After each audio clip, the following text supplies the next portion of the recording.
Welcome to the Regional Housing Summit, hosted by the Brea Chamber and our partners, who I'm going to introduce in a minute. My name is Lacy Schoen, and I'm the President and CEO of the Brea Chamber of Commerce. The Brea Chamber has long recognized that an adequate supply of housing is vital to a thriving economy. The situation in California has become dire as citizens of all ages flee in search of more affordable living circumstances and businesses struggle to retain a viable workforce. As such, the Brea Chamber is committed to doing all we can to address the housing crisis here in California. To kick us off today, I'd like to invite our chair of the board, Eric Padilla, to say a few words first, and then I'd like to ask our housing chair, Ashley Cole, to say a few words following him. So Eric, let's start with you. Perfect. Thank you, Lacy. So everybody's aware we've been working hard to assemble this panel of experts for a while, and we are thankful that you'll be lending your expertise today to help us educate our community and our members. When housing projects face public rejection, it is often based on misinformation. We definitely hear that a lot. We are thankful to our panel today for helping us to get the factual data available so that community members can access it. Thank you. Thanks, Eric. Ashley? Hi, everyone. Thank you all for being a part of this today. This event is something that will help us greatly in getting good information out there to interested parties. I've been working on the housing issue for several years now, advocating at city council meetings and talking to community members. And while Brea is or has been a leader in the region, we still face opposition to adequate housing, often based on myths about crime, traffic, and other issues. So I'm really glad we're hearing the truth about these matters today. Thank you. Thank you, Eric and Ashley, so much. So let's get started. We're recording this panel today so we may refer to the information over and over again as needed. We'll be housing the recording on our website and distributing it through email and social media channels. We'll also make it available to any of our partners and anyone else that would like to house it on their website. We have an amazing expert panel today and a wonderful moderator. I'd like to thank each one of you for devoting your time to this important issue, not only today, but in your daily lives and careers. We'll have all of their complete bios for you at the end of this event recording, but for now, let me briefly introduce each one of them. We'll start with Ken Stahl. Ken Stahl is professor of law and the director of environmental, land use, and real estate law program at Chapman University Fowler School of Law, where he teaches property, land use regulation, state and local government law, election law, and other courses. He has written widely about the housing crisis in California and the role of the state and local governments in addressing it. He is author of Local Citizenship in a Global Age, Cambridge University Press 2020, which discusses how the nature of citizenship and the relationship between local and national governments has been transformed by globalization. Professor Stahl's scholarly works have been published in many journals. Next, we have Kendra Chandler, who is the executive director of the Urban Land Institute, Orange County Inland Empire, where she advocates best practices in residential development and public policy to create a full spectrum of housing options, including low and moderate income housing. With a rich tapestry of experience spanning 28 years, Kendra has a nuanced understanding of both nonprofit and private sectors, allowing her to adeptly bridge diverse perspectives. This unique skill has set her up as a pivotal figure in fostering communication and collaboration among her members. Prior to ULI, Ms. Chandler served at Lifescapes International, a landscape architecture design firm based in Newport Beach, and also served as an event and fundraising leader at the Building Industry Association, Orange County. Next, I'd like to introduce Jeff Ball, who is the president and CEO of the Orange County Business Council, where he represents the interests of local businesses and organizations together with academia and government to promote economic growth for the nation's sixth largest county, Orange County, California. Ball founded Friendly Hills Bank, now First Pacific Bank, where he served as president and CEO and is currently vice chair of the board of directors. His 40-plus years of experience in commercial and investment banking includes leadership positions with Bank of America, California Bankers Association, and currently Federal Home Loan Bank of San Francisco, Mobility 21, Data Center Inc., and Kinetic Academy Charter School. We'll move on to Adam Wood. Adam is the Senior Vice President of the Building Industry Association, Southern California, Orange County Operations. He has served as Director of Government Affairs for the Orange County chapter, where he worked closely with local elected officials and municipal staff to further the organizational mission of championing housing as the foundation of a vibrant and sustainable community. Mr. Wood concurrently serves as the Chief Administrator for the Building Industry Legal Defense Foundation, responsible for all legal research and litigation across the Southern California region. Prior to joining the building industry, Mr. Wood worked in government and public affairs in Orange County and spent several years in the California State Capitol as a legislative director for the 72nd Assembly District. Those are our esteemed panelists, and now I'd like to introduce our esteemed panel moderator, John Gould. Our moderator, John Gould, is Dean of the UCI School of Social Ecology, the nation's first school of social ecology established in 1970 in response to high demand for more socially relevant research. For more than 50 years, the school has been an internationally recognized pioneer in developing interdisciplinary approaches to social problems. Gould's expertise covers a variety of subjects. He is the author of 5 books and more than 100 articles and reports on such diverse subjects as prosecutorial innovation, police behavior, erroneous convictions, indigent defense, hate speech, sexual harassment, and international human rights. Gould has filled a range of government leadership roles, including Senior Policy Advisor in the U.S. Department of Justice and Director of the Law and Social Sciences Program at the National Science Foundation.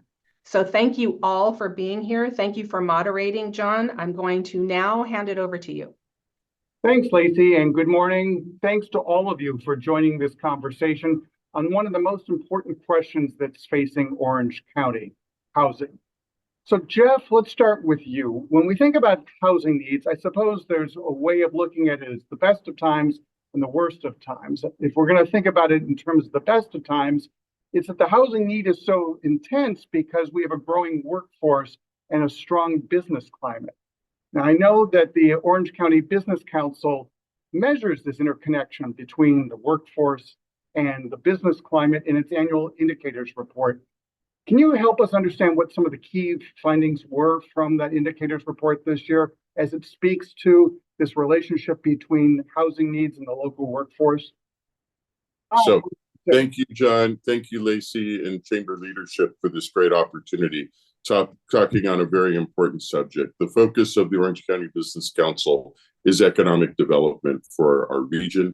And in approaching the need for that development, we focus on 3 key risk areas. One is workforce, another is housing, and the third is infrastructure. Housing being recognized as our most crucial issue that we're facing as a county today. It impacts our ability for businesses to grow. It impacts our ability to attract and retain the type of workforce that our business needs, not only today, but into the future. So, John, you referenced our community indicators report, which we release every year, and talks about a number of different areas around our local economy and our demographics. And all of those data points always, it seems they tie back into this issue around housing. One of the important factors that we look at in our report every year is our housing affordability index. And this is measuring really 3 different aspects that come into play as it relates to the cost of housing in Orange County. One is obviously the income of the area, which, as you alluded to, our income has been growing. We have a growing economy. We have continued investments that are planned both in the private and the public sector, which will continue to allow our economy to grow. And obviously, that's going to require more workforce. The second factor in measuring housing affordability is the interest rates. We don't have control of the interest rates. And as we all know, mortgage rates in particular have come up quite a bit here in the last few years. That plays an important role in the affordability. But the third part And the one that we really have the most control over is the supply. And in the supply area, we have been highly deficient. So for years, OCBC has had what we call our housing scorecard, and it never looks good. If your child had this report card, you would be very concerned as a parent. We wanted to get a little further this year in our report, John, and so we dove into what are some of the reasons why we're facing so much limited supply. And I think it gets to the heart of the conversation that we want to be focused on here today with our panel. We've identified 5 primary areas in which we're running into challenges for meeting the demand for housing that we have in the county, things that are limiting our supply. One is regulation. Well-intended regulation at state and local level that tends to inhibit upon the ability to develop housing, rent control, CEQA and the abuse of CEQA, a well-intended bipartisan law that was signed by Governor Reagan back in 1970 that has clearly been abused and creates a lot of uncertainty and higher costs for our developers as they look to provide the housing supply that we need. Also within that, the requirements that we put on our builders, and I'm sure Adam's going to talk about this a bit later, but we put significant requirements on the builders in order to be able to provide that housing. The second factor that we identify is zoning changes. We're an evolving economy here. We have changing needs, and we have, for example, retail and office space that is low utilization that could be converted into housing type opportunities. All of this requires an ability and a willingness by our cities to look at zoning changes that will allow our developers to come in and modify an existing property. Brea has a great example of this right now with what's happening with the Simons project at Brea Mall, taking a piece of property that in the past had a certain purpose and utilization and retooling it to be able to address where the real demand is now, and that's in housing. The third issue, of course, is the whole concept of, I don't want this in my backyard. Yes, I support housing, just don't build it next to me, because I'm concerned that it's going to lower my property value. I'm concerned that the crime rate's going to go up. I'm concerned we're going to have more traffic. Well, studies have shown that that's absolutely not true. And in fact, when we take some of these underutilized properties and improve them, it provides an improving situation for the area. And John, I know your team has done a lot of work in that area that you may comment on later. The fourth is our labor and material costs. The cost to build has gone up, whether it's the labor that we need and the supply of that labor, whether it's the cost of the materials that are required. All of that factors into the affordability. And then the fifth one, I come back again to regulatory cost. And we have added over $120,000 per door in regulation over the last few years. We often talk about affordability. Well, for some people, 120,000 is that affordability line, right? But that's just the additional regulatory costs that we've added. So we recognize the need for supply. We know that we have certain changes that we need to make from a legislative standpoint to make it easier for our builders to build and therefore provide the supply that we need. And that's the key ingredient in that affordability ratio that I feel we have the most control over. Thanks, Jeff. A lot there to get us started. Let's turn to Professor Ken Stoltz. Ken, as you're hearing these points, anything surprising in there, or anything I should say that potentially runs counter to some of the research you've seen? Well, nothing's really a huge surprise here to folks who've been studying housing for a while, that Orange County is very supply constrained, that supply constraints are being caused by excessive local regulation and fees, and that is resulting in an enormous housing affordability problem. If there's anything that I would say is surprising, and I don't know if it's that surprising, it would be that we haven't seen the needle move very much in the last 5 years, despite the fact that the state legislature has acted to try to limit the role of local regulation in preventing new housing. Now, it may just be that some of this legislation is going to take some time to take effect, and that construction and permitting is slowing down for other reasons, such as, for example, the interest rate environment. So that may be somewhat of a surprise.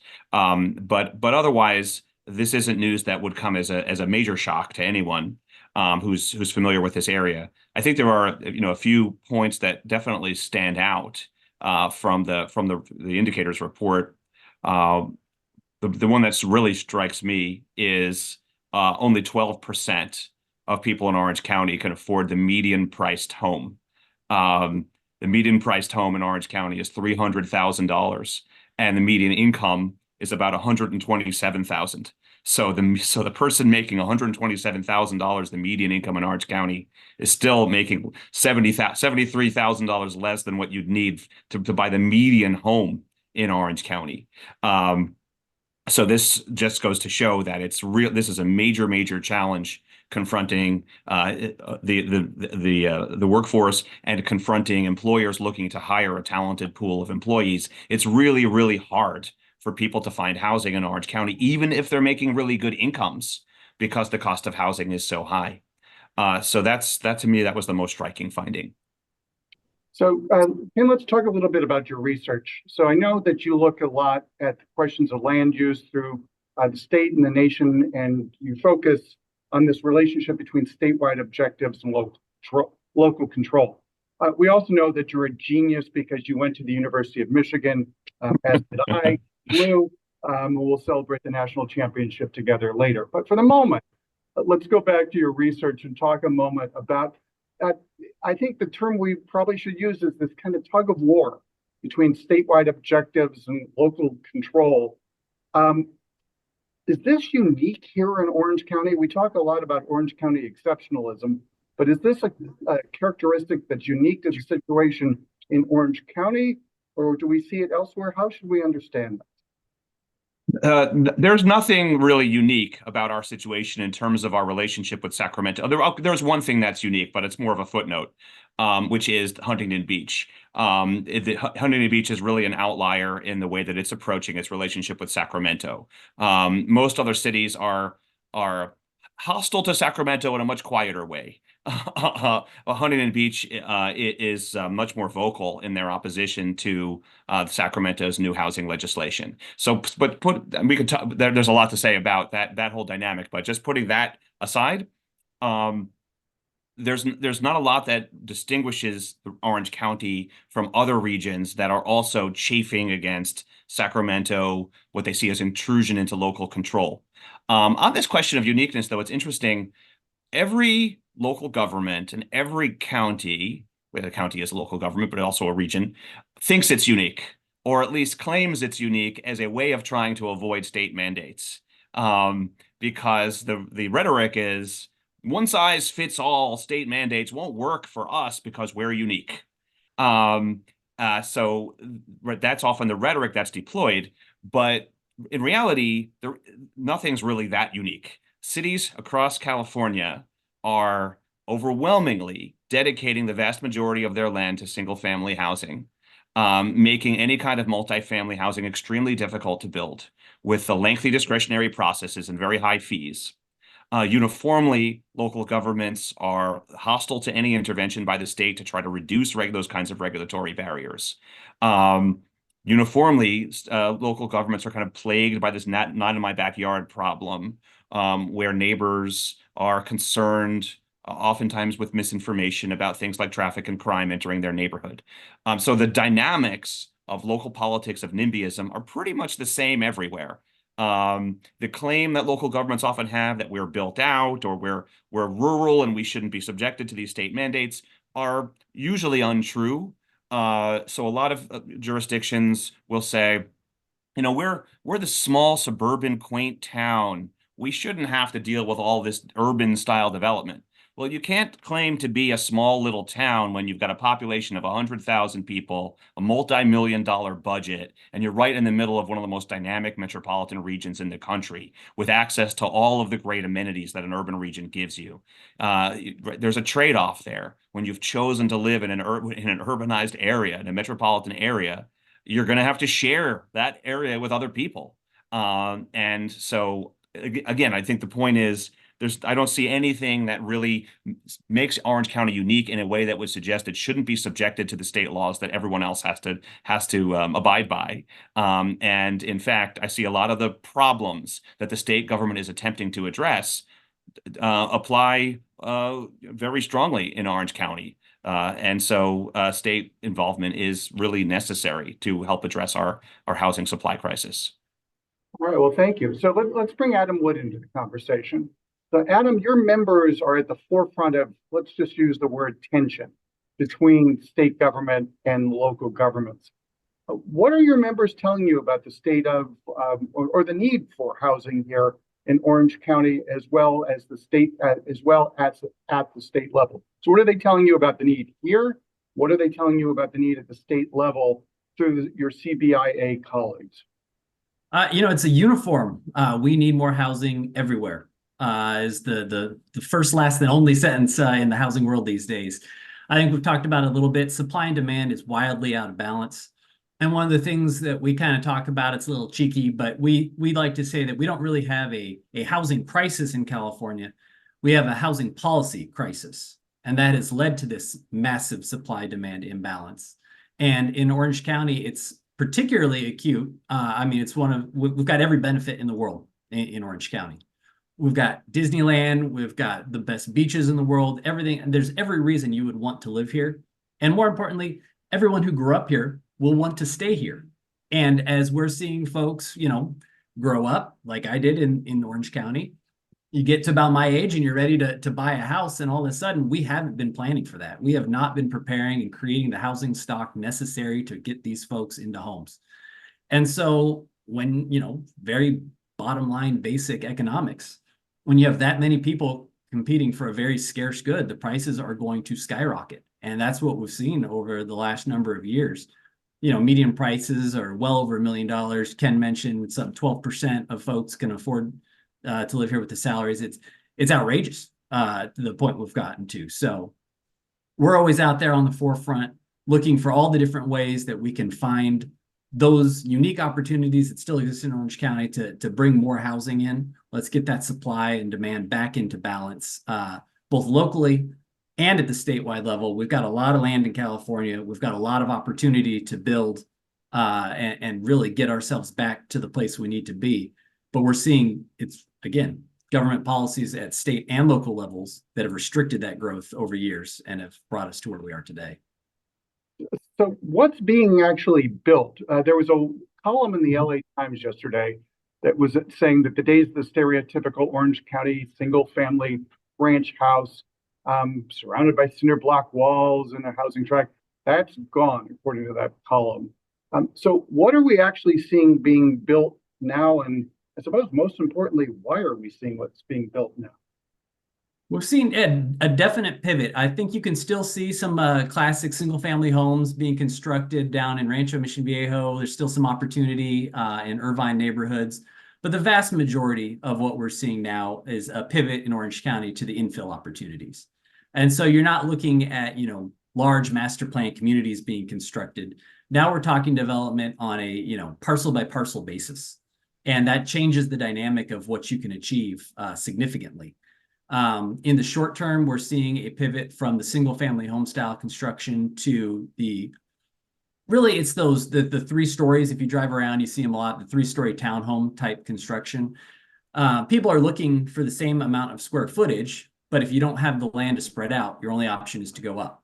And so that's where you're starting to see that new kind of townhome style, maybe 5 units within one building subdivided out.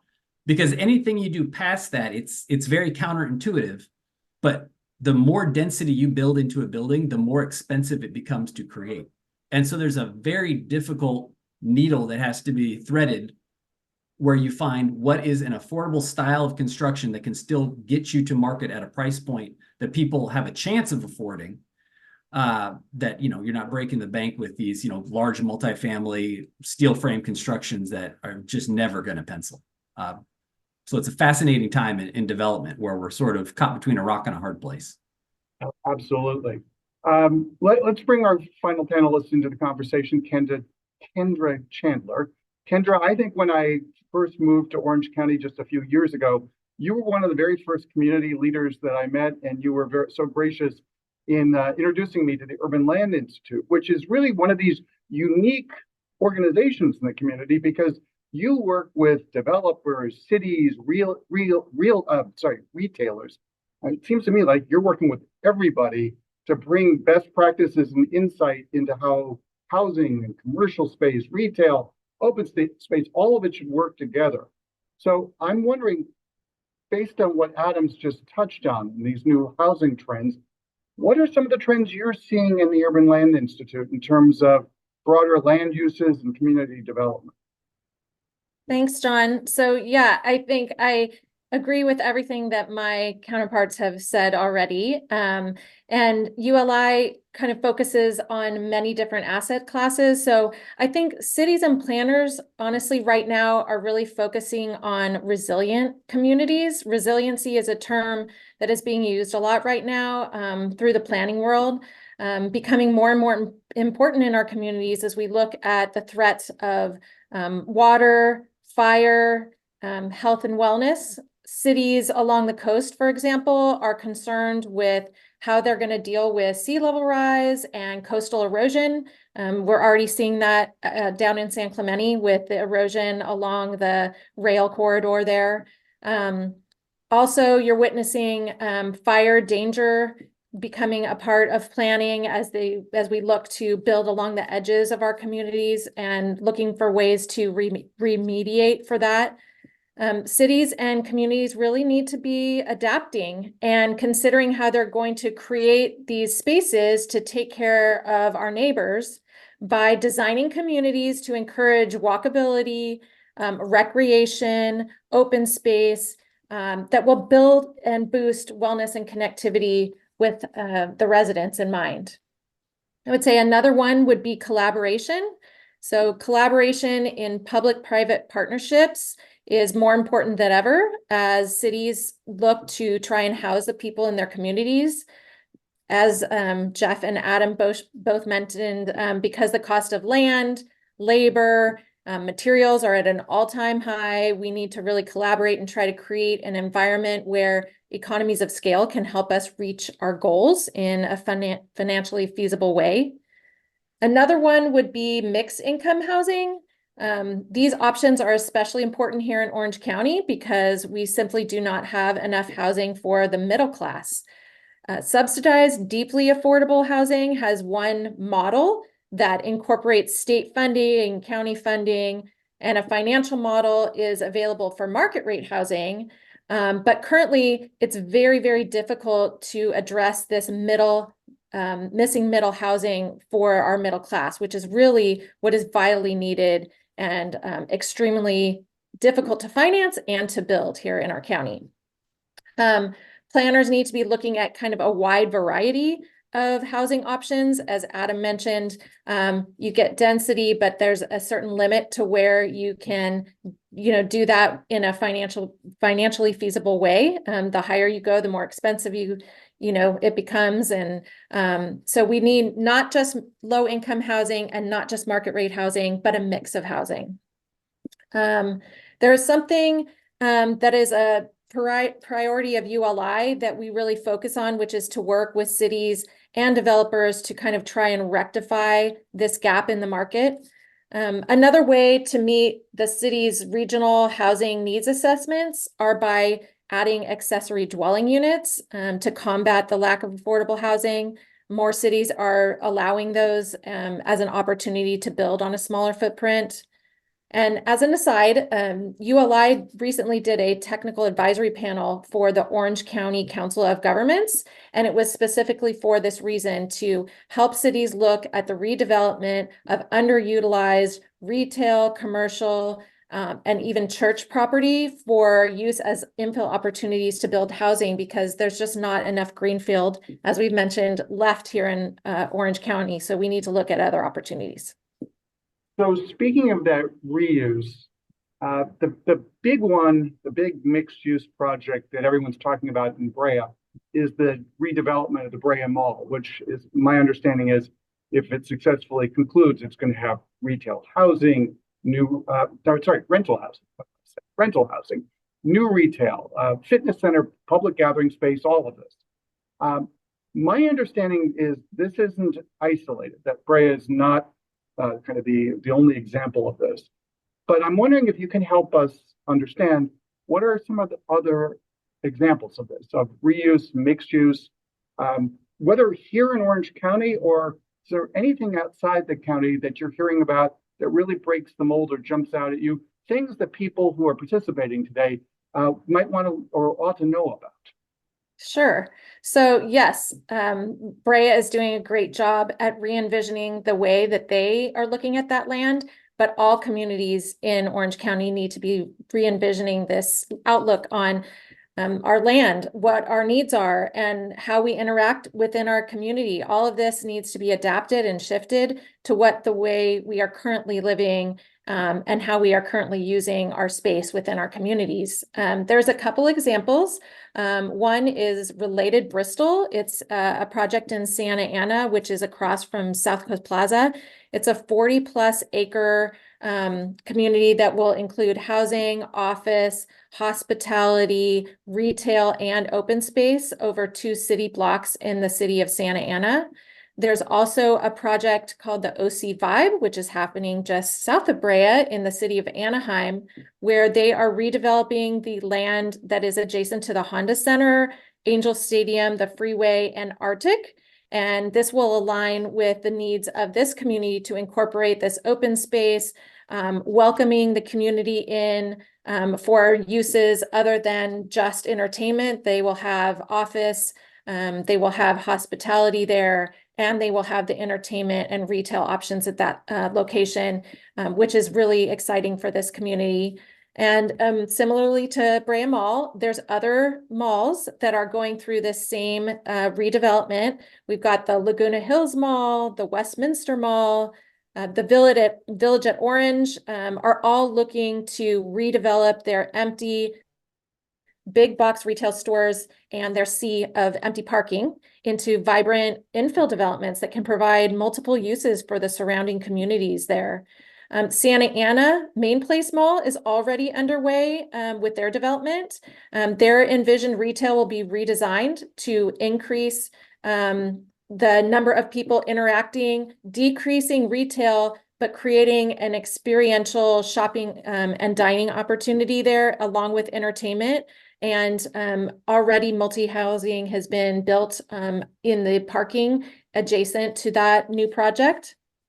And then I would say down south in San Diego, John, there's an example that they're undertaking a redevelopment of a high-rise office building in downtown from office to residential. This conversion is a really, really big risk. High-rise office is not really built in a way that is generally feasible for that kind of a conversion. It can really take so many factors into play, like floor plate, height, placement of the elevator shafts, and other things can make it really difficult, but we'll see what happens. They're trying this in downtown. That high rise will be partial residential and partial office. So we'll see how that goes, but it's definitely a challenging undertaking, but could be a feasible option as we move forward. And is that the only one of its kind that you know of nearby, or? Yeah, so there's not very many because just as I mentioned, it's a big risk and they can be fairly difficult to do. So it really, really depends on the specific building. And there's been several in our county that have been looked at, I can tell you, to see if it's feasible, and they haven't really penciled and they haven't, come to fruition. So as of right now, it's not our saving opportunity, but it is one of many that we need to consider. Okay.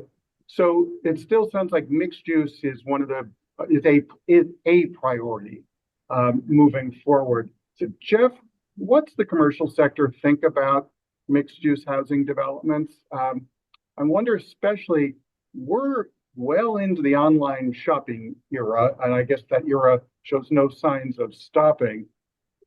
What does mixed use housing development have to do, or does it have anything to do for the future of certain businesses like retail or restaurants, other businesses? How do we understand the advantages, if there are some, from mixed use housing developments? There's a lot of advantages, John. And when Adam was talking earlier about supply and demand, I think mixed use really gets to the heart of what he was talking about as an answer to this imbalance that we're facing. So first of all, let's talk about from a supply standpoint, and the fact that we are mostly focused on infill opportunities at this point within Orange County. When you look at some of the different trends that we're seeing in real estate, retail is one that you focused on in your question, and we're all very much aware of the continued growth of online, the declining need for big box type retail in particular. We had Kendra talked about a number of projects that are already happening in Orange County where we're taking available space in the form of malls and converting it into housing. So, you know, these are examples of where we can do some very strategic infill opportunities that can help to address the housing shortage that we face, trying to make maximum use of the land that we have available in Orange County. We already have a significant amount of population density in Orange County. Our population density is one of the highest in the state. So, you know, while I agree with many of the comments Ken made earlier about cities or counties feeling as though they're different, you know, certainly Orange County relates to a lot of the concerns that we're seeing at the state level, as he articulated, because we already have this significant amount of population density. And so as we're looking for these infill opportunities, we're going to have to continue to build with higher density. So from a demand or from a supply side, this is the type of property that's available. The evolving one that Kendra related to is office properties. This is the next area where we're seeing some stress in the market. And I obviously come from the banking sector. So a portfolio of shopping malls, a portfolio of office buildings. These are often distressed portfolios, and looking for opportunities in which we can convert them into other uses that are going to meet demand is a logical solution if we can make it work. With office properties, it's a much more difficult conversion process, as Kendra described. So mixed use from a supply standpoint, it's a creative and effective way that we can utilize some of this infill that is currently underutilized either in retail or office. Now let's talk about the demand side. What is it that people want? People want to be closer to their place of work. People want to have entertainment and shopping options close to where they live. We've never thought of Orange County in this way before, but we are already making a lot of these transformations within the county. And I feel that it will be an important part of not only how we meet this supply requirement in terms of the land that's available, but also in terms of what the market is looking for. And so it's a more effective utilization of the property that's available, and it meets a lot of the supply criteria that we're seeing as people are looking to move into these areas. We want to be able to attract young professionals. Having options like OC Vibe and some of the conversions that we're doing around some of these retail malls is going to help to fill where a lot of that demand is that we're seeing in the marketplace. So mixed use will continue to be an important element in Orange County. We have a number of critical projects that are in multiple stages here. We talked about the related Bristol, which is still waiting to get before the Planning Commission in Santa Ana. Brea compliments to the work that you guys have done with the mall project there. I think that's going to be a very exciting and dynamic project for the North County area. So mixed use, we're going to continue to see more of it, and it's going to be a big help as we look to meet some of the housing needs that we're facing. Thanks. So Ken, let's bring you back in. Two questions. First of all, we've heard Adam say that we need to be building different kinds of housing here. And Kendra and Jeff have talked about mixed use as being an important ingredient in that. Does mixed use offer the opportunity to help cities meet state housing mandates, or what's your take on that first? So the state law doesn't make any differentiation based on the housing type in terms of whether it's mixed use or not mixed use. The distinction that the state will make is in terms of the density. So for the lower income housing types, they typically will insist in a metropolitan area on 30 dwelling units per acre for lower income units. And then for the higher income share of the RHNA, it can be met with other housing types, for example, accessory dwelling units. So mixed use certainly can be a component, and many jurisdictions have submitted housing elements to the state in which they have suggested that they're going to try to meet their RHNA numbers with mixed use developments. And I think the state is favorable for all the reasons we've talked about. Mixed use seems to be the trend of the future. It's a way to build infill. It's a way to reduce vehicle miles traveled, a way to have a good jobs housing balance. And just build a sort of a more human scale urban environment. So those are all things that the state is in favor of. So there certainly isn't any reason why they would look askance at mixed use development. In fact, if anything, I think they would favor it. So the second question, you actually gave the acronym right off the bat, which is RHNA, which is the Regional Housing Needs Assessment. For those who may not know what that is, could you, first of all, explain a little bit what that is? And then why are they so important? How does that influence what's going on here in terms of housing? And as long as we're on the subject, what else is happening at the state level that is affecting how we respond to this need for housing in the area? Sure. So the RHNA refers to the Regional Housing Needs Assessment or Regional Housing Needs Allocation process. What it means, in short, is that the state requires every jurisdiction to make a plan to accommodate its fair share of the regional need for housing at 4 different income levels: very low income, moderate income, and above moderate income. So every jurisdiction is assigned through a very elaborate process a certain number of housing units within each of those 4 categories, and they must submit a plan to the state for how they're going to accommodate that number of housing units within their land use regulatory scheme. And over the next 8-year period, normally some jurisdictions are on a 5-year schedule, but mostly it's an 8-year schedule. And then the state will decide whether or not the jurisdiction's housing element is adequate to meet its needs at the 4 different income levels.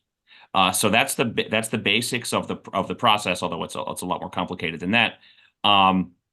What's important about it, of course, is that it's a way of attempting to put jurisdictions' feet to the fire about actually meeting their need for housing. Most jurisdictions historically have not met their regional need, and the RHNA process historically has not been particularly effective for a variety of reasons.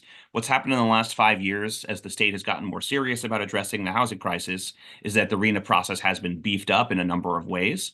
One way it's been beefed up is that the RHNA numbers that cities are being assigned are much more realistic.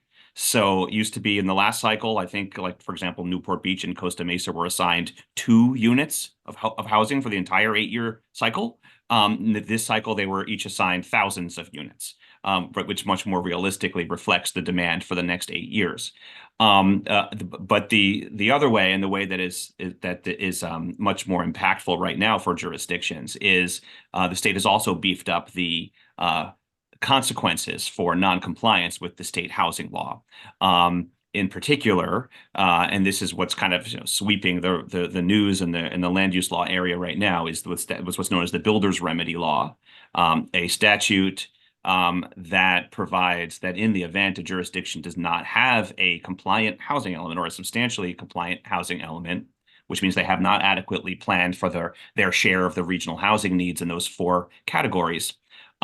Essentially, a developer can propose a project that suspends all of the jurisdiction's land use rules that the developer does not wish to comply with, and build projects that are, in theory, at almost any density, without regard to the city's land use regulations. So even, for example, if a parcel is zoned industrial, you could, and does not permit residential at all, you could propose 100 unit, 500 units of housing on that parcel.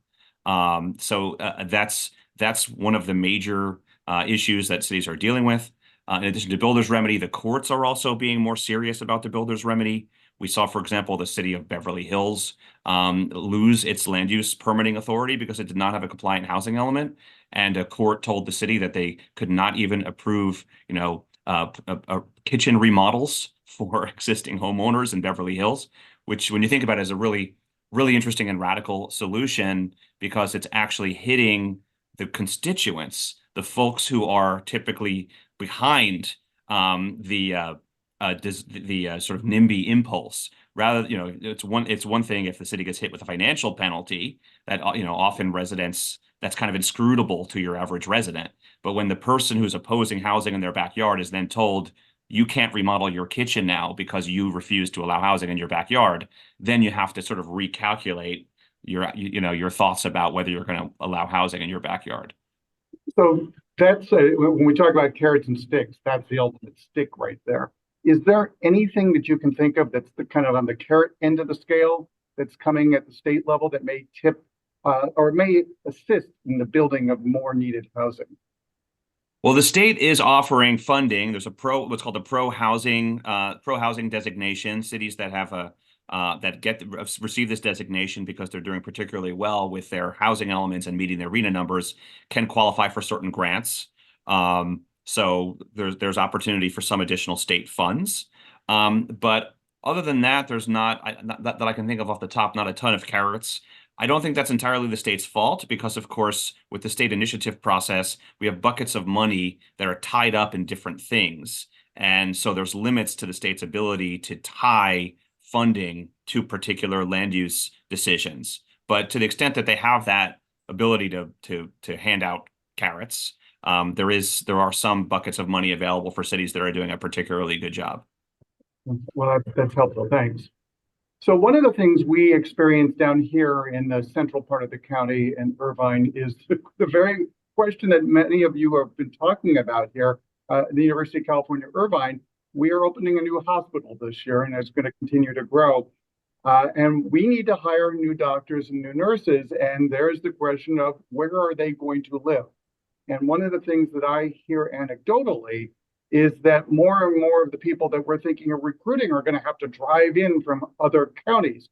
And I don't know about the rest of you, but if I'm in an ER and I need a doctor who's on call or a nurse who's got a special skill to come in to attend to me, I don't want to be waiting an hour and a half while they're coming in on traffic, But that's kind of an anecdotal experience here. I think we actually have more specific empirical information on this. Jeff, you have that in the indicators report, right? I remember going to the event where it was released last year. The report has a lot to say about this, right? In terms of who's coming in from other counties, or I guess where our workforce lives. What would be surprising from the report? What might confirm what people already think? Any changes that we're seeing already in where the workforce is living? Sure. So a couple of things in regards to this. John, you hit on one great example, which is with the new hospital that you're building there on campus, which is going to be a large employer. As we look at the Orange County economy and the significant expansion in healthcare, these are jobs that are really going to need to have those professionals close to their work site. Those are also jobs that require people to be at the work site. So there was, part of the changing demographics around office properties is the fact that more and more people are able to work remotely. So maybe if I'm driving into Orange County, I only have to do it a few days a week as opposed to every day. But a lot of the growth that we're seeing in our economy is around some of these industries that do not necessarily allow for that type of remote work that you might have in other industries. So it just puts further stress on the point. We look at data on the commuter trends, and those of us like Adam and I that grew up in Orange County, we can remember a time when if you were going from Santa Ana to Los Angeles in the morning, you were in bumper to bumper traffic, but coming the other way was wide open. Well, today it's the reverse, right? We have more people that are commuting into Orange County for work than what we had before. We measure each of the different corridors, the 91 corridor being a stress point for a lot of us, that has the data shows that we have on average close to 100,000 people that are commuting in for work and only about 36,000 that are commuting out. So that's one clear example of a transportation corridor that is extremely congested in the morning and in the afternoon, and trends continue to grow. We look at it from the employer standpoint. I want my employees to be able to be close to work. I want them to be available. I'm concerned about the stress. I'm looking at the infrastructure requirements in having so many people that are commuting. All of these elements that come into play that all point to the need to have more housing in Orange County so that fewer people have to make that commute in. So speaking of that commute, it strikes me that we kind of have this assumption here in Orange County that we don't need to worry about what's happening out in the Inland Empire. People will always want to come work here in Orange County. But Kendra, your chapter includes both Orange County and the Inland Empire. What's happening out there in the Inland Empire in terms of commercial or mixed use space? Should we be concerned that some of the things out there may entice the workforce to say, I'm not coming into Orange County, I'm staying out here, closer to home? What should we know about what's happening out there? So there's a couple big projects that are happening out in the Inland Empire.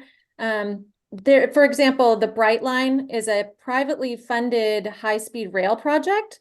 It will be taking passengers from the Rancho Cucamonga Metrolink station to a brand new flagship station that will be located in Las Vegas. And the trains will be electric. It will take passengers on a 218-mile trip in just over 2 hours, which is basically twice as fast as the current drive time. And it does anticipate taking millions of cars off the road. Land along the route is already being, purchased and looked at, and is expected to have some significant growth as it's already broken ground, and its goal is to be completed by the 2028 Olympics. Another one is the Ontario Airport. Ontario Airport is one of the fastest growing airports in the country, and it's undergoing a major expansion. The master plan includes 2 new terminals, each of which have a capacity to handle over 5 million passengers annually, and this will help to reduce demand on LAX. The airport is also expected to have a 4-mile tunnel from the Rancho Cucamonga Metrolink station that I mentioned. And this tunnel will feature an autonomous zero-emission vehicle system that will transport passengers from the terminals to the Metrolink station. And that is also expected to be fully operational in 2028. In addition, Lewis Companies is planning a build-to-rent community for the next phase of its Preserve Master Plan community, which is based in Chino. And build-to-rent is being considered by many builders as a potential way to offer a single-family home option to families that could potentially meet the needs of, again, this missing middle that we've been talking about that we are missing. So yes, there are some big projects that are pulling folks closer. However, Orange County will still continue to be the job market and the magnet for residents for the foreseeable future. I don't see that changing super soon. And so again, we should be responsible and plan accordingly for our housing and our transit needs for that reason. Okay, so we don't have to freak out too much. No, We need to keep an eye on what's happening out there because they are competition, right? absolutely. All right, so we've been talking about development in the last, say, 10, 15 minutes here. And of course, when there's development, there are the questions of what the impact will be on the community, schools, traffic, housing, affordability. One of the things we try to do here in the School of Social Ecology is engage in research that addresses what some of the myths might be or assumptions might be about what happens when housing projects go in. So for example, our Livable Cities Lab did a study several years ago that looked at what happens when affordable housing goes into communities in Orange County and found that actually, contrary to some of the assumptions, crime did not go up, and if anything, housing values went up. But I think it might be helpful to understand what some of those misconceptions are before we talk about whatever the research says about it. Adam, you've been in this work for a long time. What are some of those misconceptions or myths you've heard about over the years? And I suspect most of those end up getting voiced in city council chambers or more and more these days on social media. What are we hearing? Very much. Every Tuesday night, I'm in some city hall hearing these kind of things brought up on developments all over Southern California. But the most popular one to always cite is, oh, the traffic, it's going to absolutely lock down my entire neighborhood. I won't be able to pull out of my driveway if this new, 10-unit thing's going to be built. We hear, as you mentioned, property values. There's always a concern about that, oh, these new neighbors are going to just destroy the character of our community, and it'll just be a disaster. Crime is thrown around, overcrowding of schools. I mean, the list goes on and on. There's a laundry list of things that are paraded out there. And I can tell you, I've worked on hundreds of these projects, and every time that community is built, the community always is improved by the new development. It brings a new vitality. It brings new economic development. It brings, a whole new set of customer base to that city and the surrounding shops to help a lot of these businesses that are kind of on life support in some communities now suddenly have a new customer base to be pulling from. So it's frustrating to hear some of these criticisms that are, very, very cut and paste. No matter what community you're in, you hear the same 2-3 arguments brought up. And another interesting thing to talk about too is on some of the larger development projects, you've got to do your environmental impact reports. We have trained professionals who literally study these traffic implications, the school impact, all of these issues ad nauseum. I mean, it is literally what they do as a career to understand what these impacts are. Extremely detailed reports are provided on what will happen after a new home community is built, and intense mitigation measures are laid out that the development community is complying with to offset some of the concerns that are out there. So it's also, you mentioned that. What would be a mitigation effort? What can developers do, home builders, to address some of these impacts of the development projects? So under the city requirements, what we're seeing a lot of, and it's a challenging, again, another needle that has to be thread. Let's talk about traffic. Historically, when you go into a new community and you're building a new community rather, you used to look at the level of service impacts on the surrounding intersections, and if you build X number of new homes in this area, what are the traffic impacts going to be on that? The city would then charge a set of fees. A lot of times they'll charge development impact fees. So you'll see things like the traffic impact fee, you'll see police fire impact fees, you'll see parks fees. And to a degree, when new communities come in, they want to help out the community and make it stronger. A lot of times they'll build on-site amenities and improvements. And again, it's a very knife's edge kind of a conversation for the development community on these offsets, because some communities take it the other direction and go a little too far, and they'll charge absolutely incredible impact fees, $24,000, $25,000 park impact fees that will kill projects, perhaps with the intent of having projects killed in the name of offsets. And that's where we have a really hard time, and we engage with a lot of city councils on where is that balance point between providing the housing that your community needs, an essential, absolutely essential for the vitality of the future of your community, but how much can you extract from that? And then how much does that then cause the cost of housing to go up? So then ultimately, you're creating a situation where the housing is not being built, or it's become significantly more expensive. People can't afford it. And we find ourselves in this circular problem of where's the line? So it sounds like this planning process is quite essential. And I know, Kendra, you've worked with, I can't remember the number, but you worked with, I know, a number of municipalities on what you're calling technical advisory panels for TAPs. What are they, first of all? And then, and what happens in them? Oh, actually, let's start. Why don't we start with there? What are the TAPs and what happens in these TAPs? Sure. So TAP stands for Technical Assistance Panel. Oh, I And had it wrong. Sorry. Yeah, and these technical assistance panels basically are a way for us to give multidisciplinary advice to local governments, public agencies, and nonprofit organizations that are facing maybe a specific complex land or real estate issue.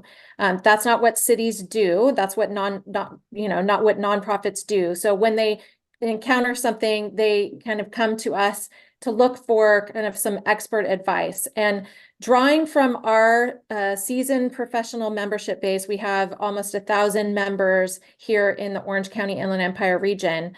ULI is able to offer a nonpartisan, responsible kind of guidance as we look at their scope of work and give them guidance on a variety of different policy questions, real estate issues, ranging from, planning, development, redevelopment of land, and usually within a designated study area.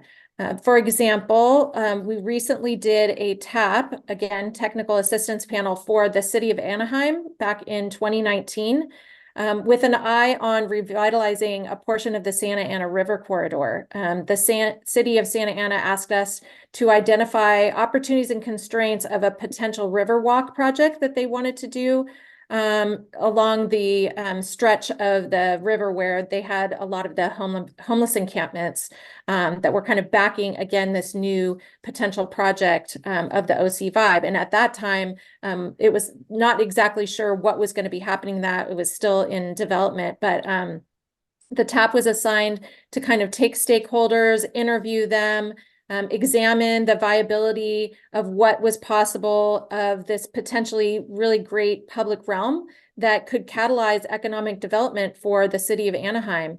It would be providing recreation, enhancing the aesthetics and the ecology of the river. This TAP report actually then assisted the city to secure grants and be able to take next steps to move forward with what is now the Anaheim OC Riverwalk project. So these TAPs, and again, they are technical assistance panels, yes, are kind of a new way of interacting with local leadership. I'm curious, do you see changes apart from the TAPs, do you see changes in the way local leaders are approaching development, not just the way it's been done in the past?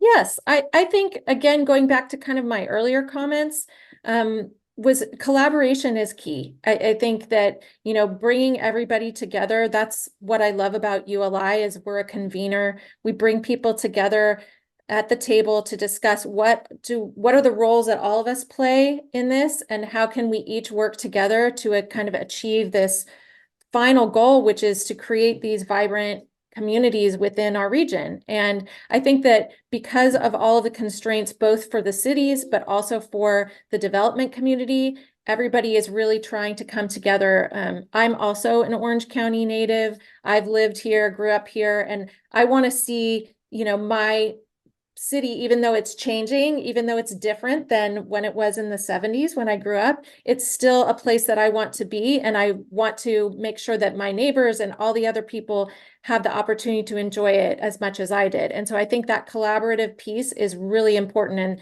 you see all of us here on this Zoom. I mean, the Business Council, the Building Industry Association, the universities, we're all coming together to really try and address this issue and create this opportunity for our region to grow. So wonderful goals that we are all seeking. Ken, as you're reading the political tea leaves, though, what do you think? Are we going to see more local leaders embrace the type of housing and communities that we need for sustainable growth and stronger communities? Well, embrace is probably too strong of a word. I think you will see local leaders reluctantly approve housing projects that they might otherwise not have. And I've actually heard several times local leaders say, I reluctantly approve this project, which I don't think is something you would ever have seen before the last decade or so, which is something we're definitely starting to see. I'd say, 6 years ago or so, you had local governments who still didn't think that Sacramento was serious about the housing crisis and about really pushing back on local control. And, they would deny projects that were clearly protected by state law and not really think about the consequences. And now you're starting to see cities realizing that that the state law is something serious, and it's harder for them to say no, and that there are real consequences if they say no. So we are seeing more cities saying yes and finding creative ways to say yes, which is nice, because one of the things that's always kind of bothered me was cities are always so creative about finding ways to say no. How come they're not so creative about finding ways to say yes? And now cities are trying to be more creative about saying yes. So yeah, I think you will see. And the other thing is, cities are, one of the needles cities have to thread, which is a metaphor someone used, is they want to address the state mandates, but they want to do it without having to build in single family neighborhoods, right? I think that's the goal, is they don't want to have to rezone single family neighborhoods. So a lot of the stuff you're seeing about mall redevelopment and that sort of thing is this is a way we can try to get our RHNA numbers with a big housing project without having to interfere in single family neighborhoods. So that's why I think you're going to start seeing projects in commercial areas, project in parking lots, in mixed use areas. Those sort of underutilized commercial parcels are where cities are going to look to build housing, so that they can show the state that they're taking the mandate seriously, but without angering the single family residents any more than they have to. All right, well, each of you has been incredibly succinct, meaning we have a little bit of extra time. So I want to see if we can focus ourselves in this concluding portion on the following. We've covered a lot of ground, and you've done it incredibly well. And I think it would be useful to leave our audience with the top priorities that each of you think need to be addressed. So I'm going to ask you to name 1 to 3 things that are either issues you want to see addressed or initiatives that you think need to be undertaken that would be at the top of your priority list. So no fewer than 1, no more than 3. We're going to go in the order that we started. So Jeff, your top 1 to 3 priorities. Okay. Wow. Simple task there, Dr. Gould. So number 1 for us would be CEQA reform, to see true revamping of this bipartisan legislation that is going to need to be revamped in a bipartisan way that takes away a lot of the abuse. We continue to see exceptions to CEQA in critical areas, such as the building of a new arena in downtown Sacramento or vital infrastructure projects. Well, why isn't housing considered one of those vital things that deserves some sort of exception to CEQA? And we can go on and on. So I would say for us, number 1 priority would be reforming of CEQA. The other priority that we would have from a housing perspective and that we're focused on is more employer participation in development. We've seen some examples of this in the county, Disney and Jamboree partnering. I think going forward, we're going to need to have more employer participation in development. Certainly at UCI, you have an interesting model there that you guys have employed for many years. We're going to need more creative solutions like that, which is going to need to engage our employer base more directly into this issue.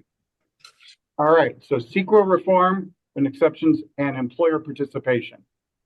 CEQA reform as opposed to exceptions. Great. Okay, Ken, you're up. Well, Jeff stole one of mine. I also would have put CEQA reform at the top of my list. Although I guess I'll just say, if I'm allowed to dialogue a little bit on it, there are things that local governments can do to address CEQA that I think they are reluctant to do because they'd rather just point the finger at Sacramento. Local governments can create ministerial processes for approving projects that are exempt from CEQA. And some cities have done this in an effort to meet their RENA numbers. They say, okay, we will create a ministerial process for projects that comply with the state density bonus law. So I don't accept that excuse when cities say we can't do anything because of CEQA. No, you can. There are ways that you can get exceptions for ministerial processes if you're willing to create it. It does mean you have to give up your discretion. But anyway, so that's an aside. I would say two things that are on top of my priority list. Number one is reform of traffic impact studies, which is something that Adam had mentioned earlier. This is an area I've done a lot of work on. There's a lot of evidence now that traffic studies that are the methodology that's typically used tends to overestimate traffic impacts, and that provides ammunition for groups that want to oppose housing projects because you have inflated estimates of what traffic impacts are going to look like. We have started to see the state take this on a little bit with addressing parking mandates, but I would like to see the state in a similar way take on traffic impact studies and traffic exactions. By the way, that we may see a decision from the U.S. Supreme Court soon that will also make it harder for cities to assess traffic impacts. So I'm hoping this is something the state will take more seriously. Another one, which is maybe off the radar and maybe a little outside the scope of our meeting today, is the role of homeowners associations or common interest communities in restricting housing supply, because of course everyone knows the homeowners association is a thriving species in Orange County. And it often backstops local zoning regulations. So even if, for example, you could get rid of single-use zoning, you could get rid of minimum lot sizes and all that stuff at a zoning level, you would still have homeowners associations that have many of these same requirements. And those are a little bit more difficult to deal with because, first of all, we lack even basic information. How many HOAs are there? It's a lot easier to keep track of what local governments are doing than what HOAs are doing. And then there's also property rights issues involved in trying to address HOAs. Again, this is an area where the state has been somewhat involved. For example, the state took away the power of HOAs to reject accessory dwelling units that are permitted by state law. So that's another area where I'd like to see additional research and state involvement is in addressing the role of homeowners associations in our housing crisis. Okay, so CEQA, traffic impact studies, and homeowners associations. Third one, sending up a bomb on the way out. Okay, and Adam, your top 1 to 3. Oh, I've got a laundry list. It's going to be hard to keep it to 3, but we've hit some good ones already. Obviously, number 1, 2, and 3 for us would be CEQA reform. So many things fall under that CEQA banner that it's the easy thing to say because it really is almost a catch-all of so many other problems that exist within the development world. So we touched on that one. Some outside the box things we haven't talked about yet. We have a huge insurance crisis in the state of California right now that is going to stop a lot of new developments. If we don't see some major reforms come very quickly, every major carrier is starting to pull out of the state. And I don't see any future for new development if we don't have a way to provide insurance for these homes. So that's going to be a massive thing to look at. Another thing that's kind of maybe not as upfront and obvious, one of the big things our guys have trouble with, it's, as we talked about before, development impact fees. Particularly, we've had a lot of struggle with inclusionary zoning. The way the RENA process has been set up this time, it has basically created a system where a majority of cities all across California are now putting what amounts to a tax on the development of new homes. I think if you go back to fairly fundamental math on anything you tax, you don't get more of. So we're seeing a process of more homes are going to be stopped from construction than created under a process that is playing out in real time. So that's something we're working on quite a bit. Turner Center put out a really interesting study on that in the last couple of days as well. And, sort of the last global thing to talk about too, somewhat related to the inclusionary, is we've seen the state take away a lot of local government tools. There was the question of carrots and sticks. We've seen a lot of the carrots go away. And I think it'd be really interesting to see the state step up and start putting some of those things back. I know we had a lot of trouble with redevelopment agencies, but they created a lot of affordable housing. Let's find a way to get back to where we were in the past, and let's find the tools that local governments can use to incentivize and not just force. All right, thank you. Last but certainly not least, Kendra, top 1 to 3. So I'm going to go a little bit different route on this because ULI is not a lobbying organization. And so while I don't disagree with anything that my other speakers have said, I am going to take a little bit different angle on this in that we have to work within what we have, right? We still have this problem that we have to solve. So ULI is an institute, we do research. And so I would say education is a huge part of what I would like to see happen more. Getting the word out to people to understand the process of development, to understand what can happen in their community as a wonderful benefit to these things coming to their community. People need to understand that we are building things much differently. We are in 2024 now. They need to trust that the innovation that comes from our region is looked at by people across the world come here. We are a very innovative community and county. And what we can create and what we can build together is fantastic. And so these things that are coming into our communities are the best of the best of the best, by design, by materials, by the way that, that we're planning for each other to interact with each other. We've learned so much that I think getting the education out to know that you can trust that the people that are coming into your community to build these new developments they're going to be amazing, and they're only going to enhance our community. So I think education and really understanding things is really important. And then collaboration, knowing that it's not the big bad builder and it's not, oh, the cities don't know what they're doing. It's coming together and working together to sit down at the table and talk about what the needs are and coming to a conclusion that is a benefit for everybody in the community. Those two things are imperative if we're going to get anything moved, get the ball moved down the line. So, and we need it. Our people need it. Wonderful reminder of the significance of what's at stake here. So, Jeff, we started questioning with you. Let's close out with you as well with this question. Imagine you have a crystal ball and you're looking into it. You're looking at Orange County 20 years from now. What's that ball look like on questions of housing and housing development? You give me all the easy ones, John. Okay. Jeff, only because I know you can handle them. Yeah, right. Well, okay. So first of all, I think from our perspective, I agree exactly with what Kendra said. We are a very innovative and creative region that we often don't give ourselves enough credit for, as others around the world look towards us, whether it's in our housing development, whether it's in our healthcare and other things that we have going on in this economy. This is a very dynamic and growing economy in Orange County. And in my mind, the only thing that can slow that down or stop it is the issues that we have related around housing. So we have a very robust economy. It is far more diverse than it was even 10, 15 years ago. And I think that will continue.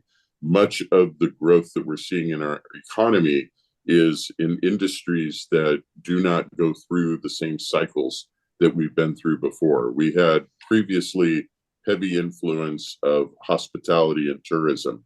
That is now less of a percentage. But at the same time, through that innovation and creativity, we're building a lot of new and interesting things that will continue to draw people to Orange County. I look at OC Vibe as an example. I look at what's happening with the Disneyland Forward and some of these other developments that we're seeing that are making Orange County more of a destination even than it has already been. So I think we will continue to see the strong business growth.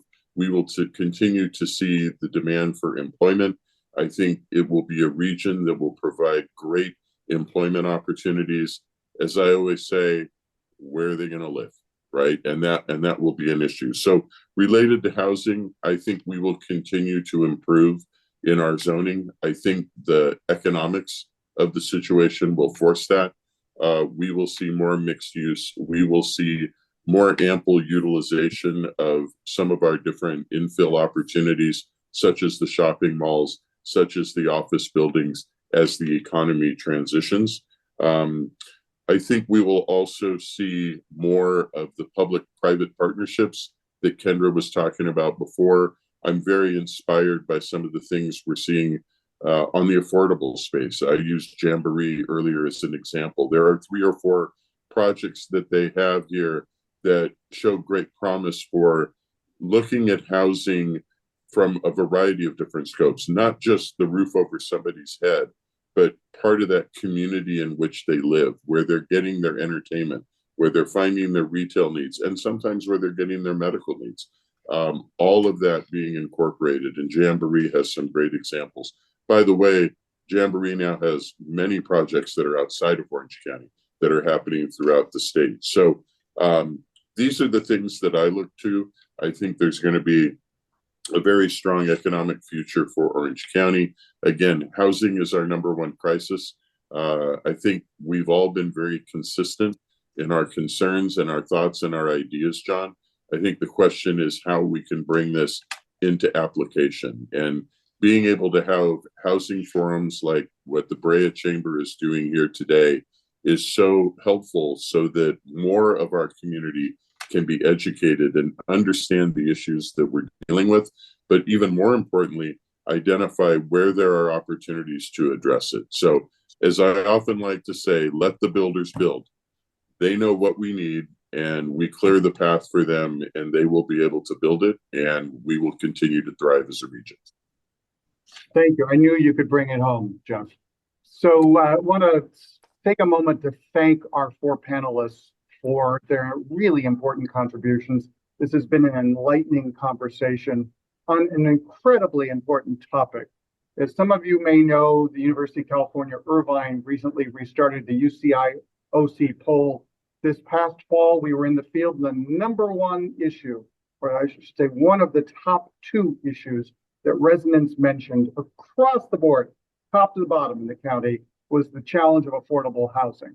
So I want to commend the Brea Chamber for having this important conversation on such an essential topic. And Lacy, thanks very much for inviting me to moderate. It has been a pleasure. And again, thank you to the 4 panelists.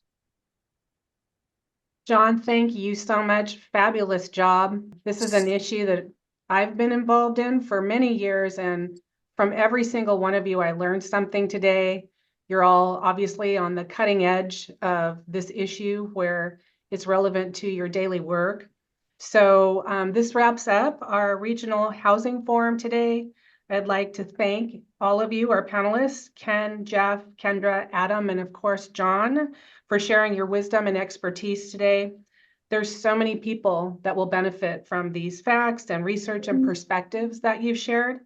I'd also like to recognize your agencies: the Chapman University Fowler School of Law, Orange County Business Council, Urban Land Institute, Orange County Inland Empire, Building Industry Association, and of course the UCI School of Social Ecology.